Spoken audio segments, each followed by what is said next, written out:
Good afternoon, everybody. Welcome. I'm Chris Wills. I'm Communications Director here at the Abraham Lincoln Presidential Library and Museum. It's great to have you. I just want to make sure everybody's ready to get started. If all our guests have seats, if you've silenced your cell phones, if our friends in the press are set up and ready to go. Hearing no objections. Okay, let me turn this over to Ian Hunt. Dr. Hunt is the Director of Acquisitions here at the ALPLM, and he's going to tell you about a wonderful gift we are receiving. Ian?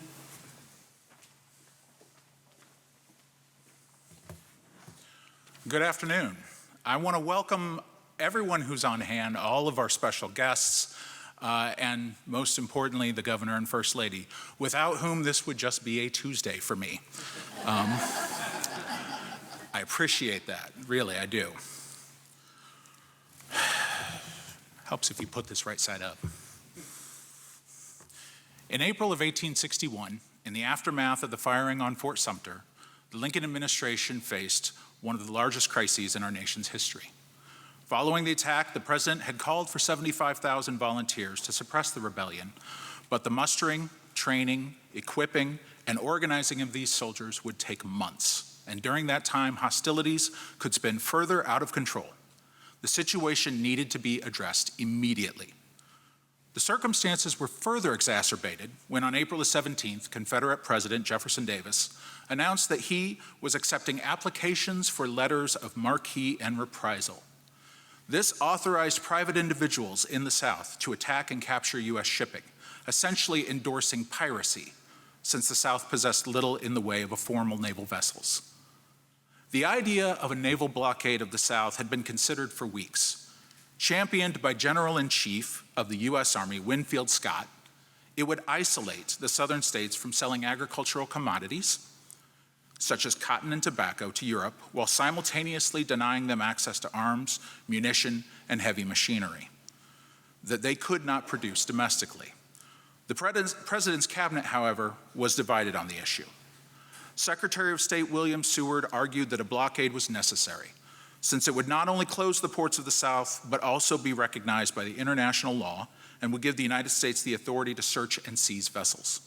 In opposition was Secretary of the Navy Gideon Welles, who argued that the U.S. Navy was too small and ill-equipped to properly patrol the roughly 2,500 miles of Atlantic Ocean and Gulf of Mexico shoreline. Welles instead advised that the ports should be closed and that law enforcement could search and seize any contraband vessels if necessary, effectively imposing an embargo. In addition, Attorney General Edward Bates warned that a blockade was an act of war that would by default recognize the Confederacy as an independent nation. Seward, however, fearful that simply closing the ports would lead to European vessels attempting to sidestep the embargo, warned that the nation would eventually find itself at war with Europe as well as the Confederacy. The cabinet was split down the middle. Seward, Cameron, and Smith for the blockade, Welles, Bates, and Chase were against it. After careful deliberation, President Lincoln announced, "We could not afford to have two wars on our hands at once," and the blockade was ordered. The naval blockade would later be expanded to include both Virginia and North Carolina and would remain in place until the war's end in 1865.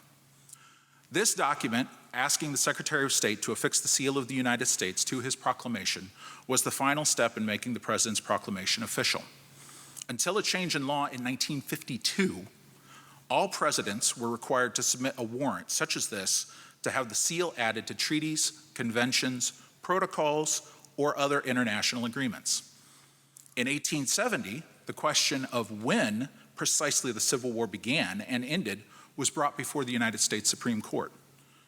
After deliberation, Chief Justice Salmon Chase delivered the opinion of the court that because acts of hostility had occurred at, quote, periods so various and of such differing degrees of importance, and in parts of the country so remote from each other, end quote, that it would be impossible to say precisely what day it began or ended. Therefore, it was necessary to turn to official acts of the executive branch, since Congress was in recess, and that this, quote, proclamation of intended blockade by the President may therefore be assumed as marking the first of these dates and that the proclamation that the war had closed as marking the second, end quote. While the blockade may not have the dramatic moments that other famous battles such as Gettysburg or Vicksburg are remembered for, it was no less important. It denied the Southern economy much needed revenue from the sale of agricultural exports, while simultaneously skyrocketing prices in the South on the limited materials that did make it through. In addition, it placed heavy pressure on Southern infrastructure that had previously relied on intercoastal shipping to move goods between the Southern states. Southern leadership was forced to turn to railroads, which were inadequate even before the war had begun, and they quickly became overwhelmed with the need to move troops and supplies in addition to the products that the South needed to live. I am personally thrilled to be able to say that we are adding this document to our collection. And now I would like to introduce the Executive Director of the ALPLM, Christina Schutt.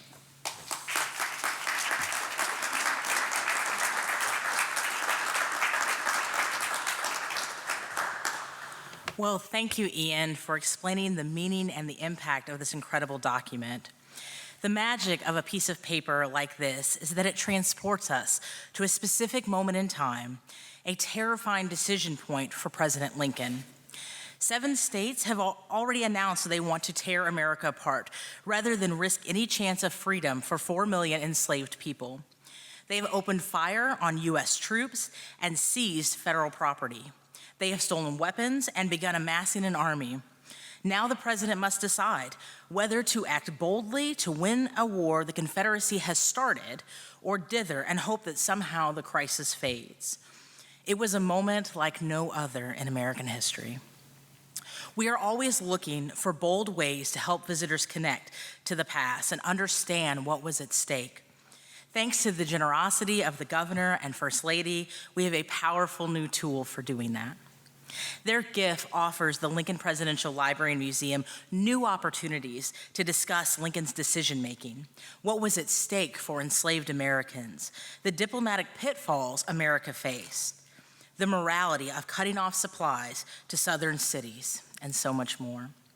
So thank you, Governor Pritzker, and thank you, First Lady Pritzker. We hope others out there will follow your example of donating historic treasures to the people of Illinois. Many generous people have already entrusted the Presidential Library with family heirlooms, and we are grateful to them. But there are always more items out there that can shed light on Abraham Lincoln's life or tell an important story from Illinois history. If you are the current guardian of something special, please consider giving it a new home at the Abraham Lincoln Presidential Library and Museum. We promise to put your gift to good use for the people of Illinois and really the entire world. It's easy to forget sometimes, but Abraham Lincoln is not just an Illinois figure or an American figure. He is a towering figure in all of world history, and his achievements remain an inspiration for people around the globe. To discuss Lincoln's example and this important gift to the ALPLM, please join me in welcoming Governor J.B. Pritzker.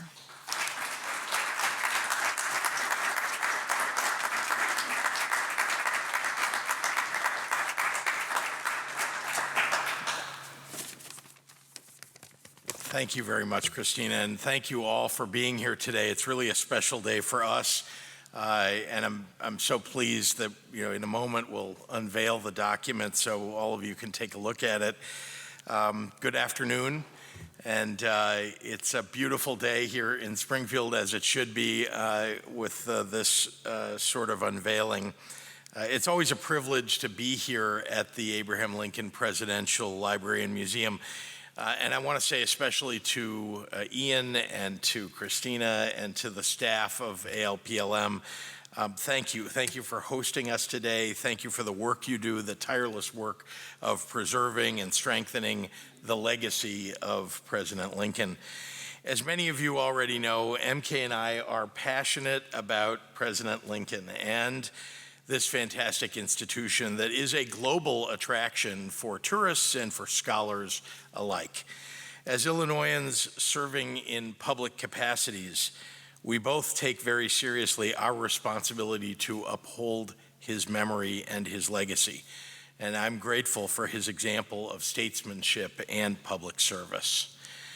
I want to take a minute to maybe for all of us to absorb the historical significance of this document.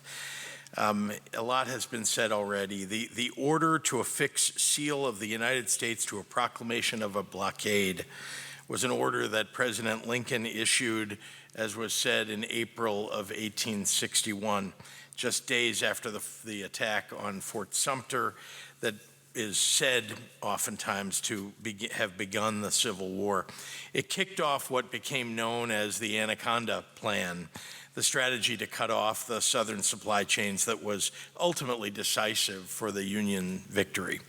The attack on Fort Sumter could not simply be ignored. Confederate leaders had chosen violence, and President Lincoln understood that it would require immediate military intervention to defeat the insurrection. And this was an act of leadership that required careful consideration, but also courage and immediate action to take every action possible to keep the nation intact. To me, this document and the museum as a whole serves as a reminder of how far we've come as a nation. Despite our current divisions and challenges, more than 150 years after a terrible civil war, our nation perseveres. Yet, we must constantly learn the lessons of our past and channel the courage and conviction of our greatest president. That is one of many reasons that I am so grateful to this library and museum for keeping that history alive. With this donation today, MK and I are very proud to contribute to the history and the already rich collection of documents and artifacts amassed here, around 13 million items. And we hope it helps visitors better understand Lincoln as a person and as a commander-in-chief. And we hope it helps to ultimately inspire visitors here to live up to his legacy. So thank you all very much for joining us today. And now, without further ado, we'd both like to officially unveil this document that will take up permanent residence here at the Abraham Lincoln Presidential Library and Museum.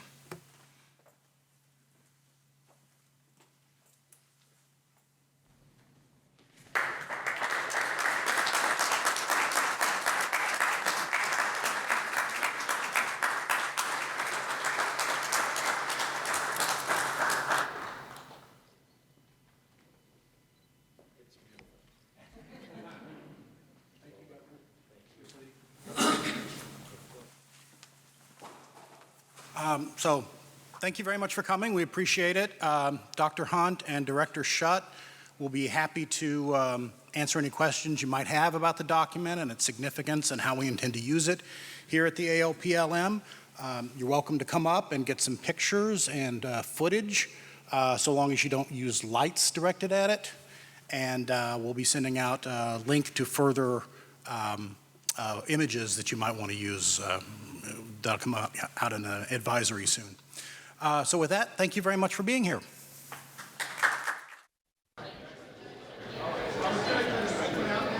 Good afternoon, everyone. Happy to take any questions. Hey, Governor, there's a proposal on the table to consolidate public busing and rail service in Chicago.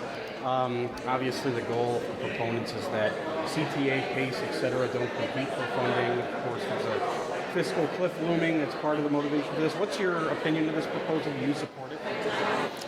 Change is going to have to come, there's no doubt, to these agencies, but I'm not endorsing any particular proposal at the moment. We just know that we're going to have to upgrade service, make sure that we're dealing with the transit funding challenge that's coming up, and this is one. I hope to see several proposals so that we can consider what direction to take. The case out of Villa Park, I believe, do you think that warrants any change in legislation? Somebody released on pre-trial and doing a domestic abuse case, they committed murder and suicide. The one that Bob Berlin has talked about recently, yeah. I think it's really important that states' attorneys and judges take very seriously the pretrial safety, the Pretrial Fairness Act, rather, is intended, in fact, to deal with exactly situations like this. It's being a state's attorney is a hard job. Being a judge is a hard job. These are new undertakings for many people. So I don't know that there needs to be any legislative change, but just in the way the cases are handled, we need to make sure domestic violence is something that gets taken very seriously when anybody is considered whether they should remain incarcerated or not. Some are saying that they're Karina's bill, which would require police to confiscate firearms, domestic abuse types of situations to protect borders. Your thoughts on that? Well, I want to say in general I support the concept of the bill. I will say that if you listen to state police and actually all the other police departments too, it's quite difficult to remove a firearm from somebody, even if they have given up their FOID card. But in the instance where you need to go confiscate the firearm, literally you have to bring sometimes 4 officers to one situation in order to remove the weapon.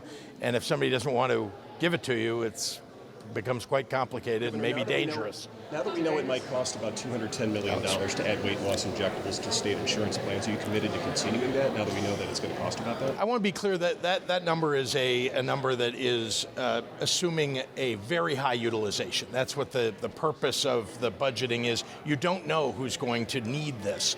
And this gets prescribed by doctors, to be clear. I also think there's been overemphasis on the idea that these are injectables that are only about weight loss, that it's some optional thing that people are doing for weight loss. That, as you know, just as an example, Humira is one of those injectables. It has nothing to do with weight loss, but very important for people who have arthritic conditions.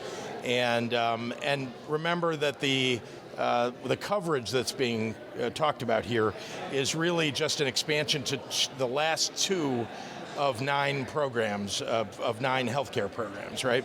So this was a matter of equity to deal with making sure that people who weren't already covered, because there were 7 others that were already covered. So it's just dealing with these last 2.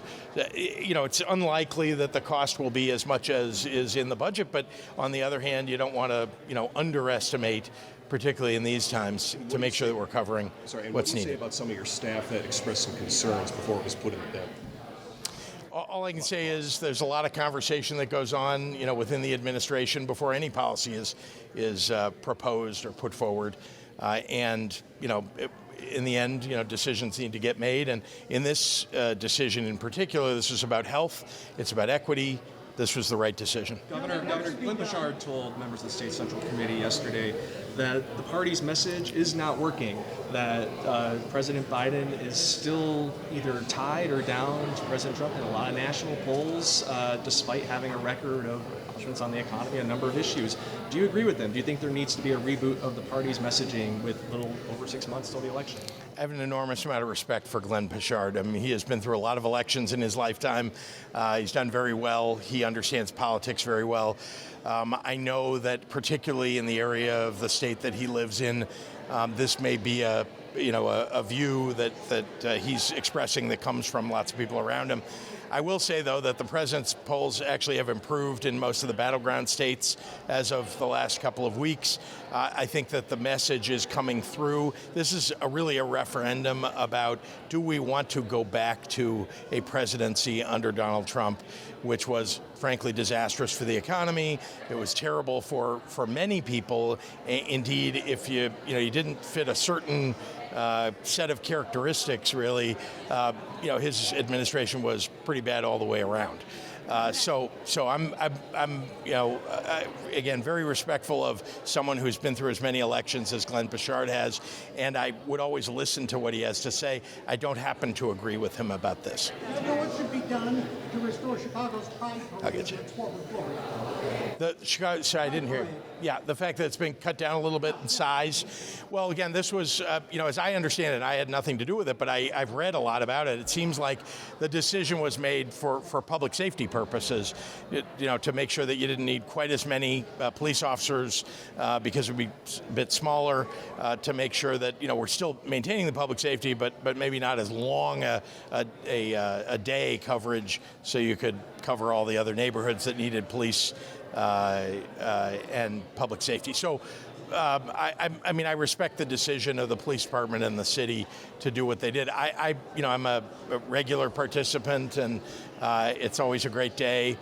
Even when it rains, it's always a great day because people are out there cheering and enjoying themselves. But I understand why they decided what they decided. Yeah, sorry, Isabel. Any revenue ideas that you want to take off the table for fund mass transit? That I want to take off the table? I mean, I haven't heard every proposal. I'm sure there are some that I wouldn't agree with, but I also think that we've got to look at the cuts that need to be made, along with, are there changes in fares for certain types of riders that need to be made. It's a complex endeavor, I have to say, that's going to occur over the next year as we contemplate what to do. One of their ideas is a tax on services. You propose that. On services, yeah, like sales tax on services. I have never been in favor of that before. As you say, there may need to be a source of revenue here, but that's not something that I have favored in the past. I really don't want to start saying we're not going to do this, we're not going to do that. At this point, there are just so many pieces of this that we have to look at before we're making decisions about how we're going to pay for what's necessary here as we come off of support from the federal government and making sure we're restoring transit services. Last one here to Jerry. Last one here to Jerry. It's April 30th, the last preceding day for the month. How are budget negotiations going, and any news of an April surprise? April surprise. Well, I mean, we're always pleased, to know that our revenues seem to be on track. I can't say because I haven't heard the end of the day today or even the last couple of days, but I feel pretty good about where we are. So I think that the big question is just about the General Assembly and spending. I think everybody understands, though, this is not, people have made more of what I said in the State of the State than I think is appropriate. It's a tight year, but it's not like we're running a massive deficit and we need to panic about how we're going to balance the budget. I proposed a balanced budget. It's totally reasonable. It really only has one tax adjustment, actually two tax adjustments, but one new or additional tax, and that was the change from 15% to 35% on those who take sports betting, not on sports bettors, to be clear, because that's been misreported, but rather on the companies that take sports bets, which is not inappropriate because there are lots of states that have even bigger, they're among the top states that take sports betting that charge a higher tax than we're even proposing this year. Thanks, everybody. We have to get going. We really got to get going. Sorry.